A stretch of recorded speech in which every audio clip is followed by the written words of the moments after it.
Olá, pessoal. Apesar do diagnóstico da dor e de uma operação bem-sucedida, alguns pacientes ele podem experimentar ou sentir dores que podem persistir após uma cirurgia realizada na coluna vertebral. A essa persistência da dor, nós damos o nome de síndrome da pós-lonectomia ou síndrome do insucesso da cirurgia da coluna lombar. Apesar desse termo de insucesso, muitas vezes isso não é um fracasso da cirurgia em si. O objetivo de uma cirurgia, muitas vezes, que inclui uma descompressão ou tratamento de uma fratura vertebral, por exemplo, pode estar sendo bem realizado, mas alguns pacientes vão experimentar algum tipo de dor que vão persistir mesmo que a cirurgia seja feita da forma mais correta possível. Tá? Vários fatores podem afetar o resultado de uma cirurgia da coluna.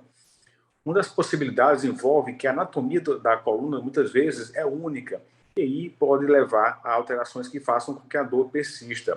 Outras vezes, o que também pode acontecer é a própria falha em como a cirurgia é realizada, em algum tecido vertebral ou em uma raiz nervosa. Então, isso vai fazer com que persista algum tipo de dor após a cirurgia lombar. Tá? A cirurgia da coluna vertebral é um dos campos que mais se desenvolve hoje em dia na medicina moderna. Tanto que hoje, anualmente, mais de 1 milhão de pessoas são submetidas à cirurgia na coluna vertebral. Certo? E graças às tecnologias que hoje em dia são minimamente invasivas, como as cirurgias endoscópicas, as cirurgias percutâneas, cada vez mais o risco de complicações intraoperatórias se reduzindo. Apesar disso, muitas vezes ainda o paciente pode persistir com algum grau de dor após a sua cirurgia, é a chamada síndrome pós-lonectomia. Tá? Esse termo é um termo, como expliquei, é um termo um pouco controverso, porque a cirurgia muitas vezes ela é feita de forma correta, sem nenhum dano intencional ao paciente ou algum dano causal, mas mesmo assim o paciente vai persistir com essa dor. Alguns autores descrevem a síndrome pós-lonectomia como, ou definem essa síndrome pós-lonectomia como uma dor persistente ou recorrente que vai existir na coluna vertebral do paciente ou em mesmo nos membros inferiores ou superiores, que vão persistir apesar da cirurgia ou tratamento pensado para aliviar a dor ter sido feito de uma forma correta. Outra forma de você definir também a síndrome pós-lonectomia é uma dor, tanto lombar quanto cervical, de origem desconhecida, que vai persistir, mesmo que a intervenção cirúrgica tenha sido feita da forma correta, e normalmente o local onde a dor vai persistir é no local original. Interessante também a gente levar em consideração que a síndrome pós-lonectomia, normalmente ela possui características de diversos tipos de dores. Então, nós vamos ter uma neuropatia crônica, nós podemos ter pacientes que têm história de múltipla cirurgia da coluna vertebral ou mais de uma cirurgia, certo? E normalmente vamos ter a ausência de fatores que possam implicar numa alteração na anatomia do paciente. Hoje em dia, um dos métodos de tratamento mais modernos e que têm mais encorajadores para o neurocirurgião é a estimulação da medula espinhal.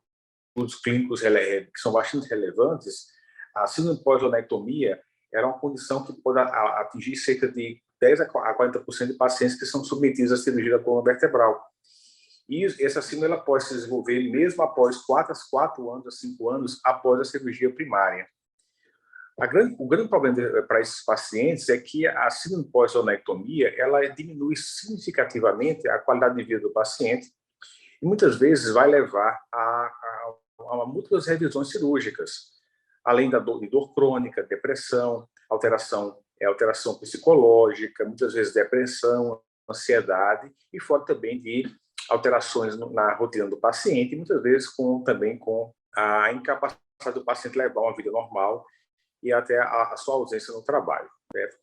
Muitos desses pacientes que possuem síndrome pós-lonectomia, ele tomam medicamentos, normalmente antidepressivos, anticonvulsivantes, e muitas vezes acabam utilizando os opioides, com todas as suas complicações que são inerentes a essas classes de medicamentos, certo?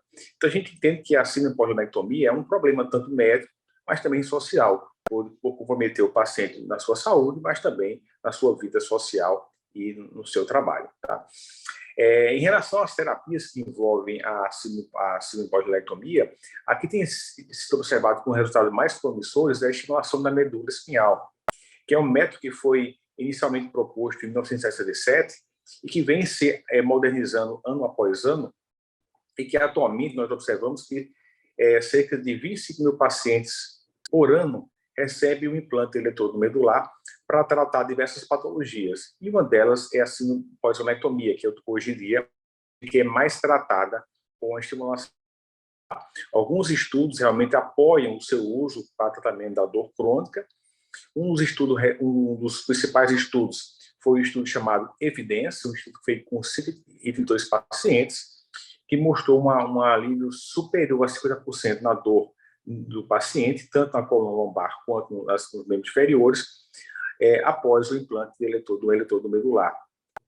Outros estudos também subsequentes também mostraram resultado significativo em relação ao alívio da dor do paciente e também persistente, e em termos de alívio da dor do paciente. Certo?